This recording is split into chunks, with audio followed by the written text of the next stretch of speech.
আমি ডাক্তার মারুফ আহমেদ খান। আমি deputy programme manager, mental health, autism, substance abuse, non communicable disease control programme.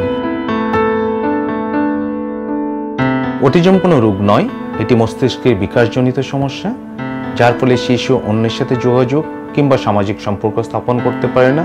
অটিজমের কোনো সুনির্দিষ্ট কারণ জানা যায়নি, তবে বংশগত ও পরিবেশগত কিছু ঝুঁকি রয়েছে।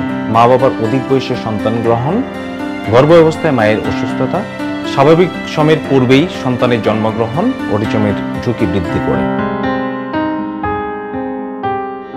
গর্ভকালীন অবস্থায় মায়েদের অটিজমের ঝুঁকি এড়াতে গর্ভকালীন অবস্থার টিকাগুলো অবশ্যই নিতে হবে। অ্যান্টিনেটাল এবং পোস্টনাটাল চেক আপ করতে হবে, সুষম খাবার গ্রহণ করতে হবে এবং একই সাথে পরিমিত বিশ্রাম নিতে হবে। অটিজম বৈশিষ্ট্য সম্পন্ন ব্যক্তিদের প্রতি আমাদের পারিবারিক, সামাজিক এবং রাষ্ট্রীয় দায়িত্ব রয়েছে এবং প্রথমেই পরিবারকে এগিয়ে আসতে হবে। সেই সাথে সমাজের সকল ব্যক্তিকে তার অধিকার প্রাপ্তির কথা নিশ্চিত করতে হবে। সাইমা ওয়াজেদ হোসেনের নেতৃত্বে একটি জাতীয় স্টিয়ারিং কমিটি গঠিত হয়েছে। জাতীয় স্টিয়ারিং কমিটিকে সহযোগিতা প্রদানের জন্য 11 সদস্য বিশিষ্ট একটি উপদেষ্টা কমিটি রয়েছে। স্বাস্থ্য ও পরিবার কল্যাণ মন্ত্রণালয়ের উদ্যোগে বঙ্গবন্ধু শেখ মুজিব মেডিকেল ইউনিভার্সিটিতে institute of paediatric neuro disorder প্রতিষ্ঠা করা হয়েছে।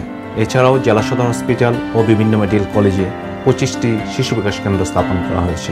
সমাজ কল্যাণ মন্ত্রণালয়ের উদ্যোগে 103টি জাতীয় প্রতিবন্ধী সেবা ও সাহায্য কেন্দ্র স্থাপন করা হয়েছে। অটিজম বৈশিষ্ট্য সম্পন্ন ব্যক্তিদের প্রতিবন্ধী ভাতা প্রদান করা হচ্ছে। শিক্ষা মন্ত্রণালয়ের মাধ্যমে ইনক্লুসিভ এডুকেশন প্রোগ্রামের মাধ্যমে অটিজম বৈশিষ্ট্য সম্পন্ন ব্যক্তিদের নিয়মিত স্কুলে পাঠদান কার্যক্রম চালু রয়েছে। বর্তমান সরকার অটিজম সমস্যা নিরসনে নিরলসভাবে কাজ করে যাচ্ছে। শহরে প্রতি হাজারে 0.25% এবং গ্রামে 0.17% শিশু অটিজমে আক্রান্ত। অসংক্রামক রোগ প্রতিরোধে সচেতন থাকুন, জীবন বাঁচান।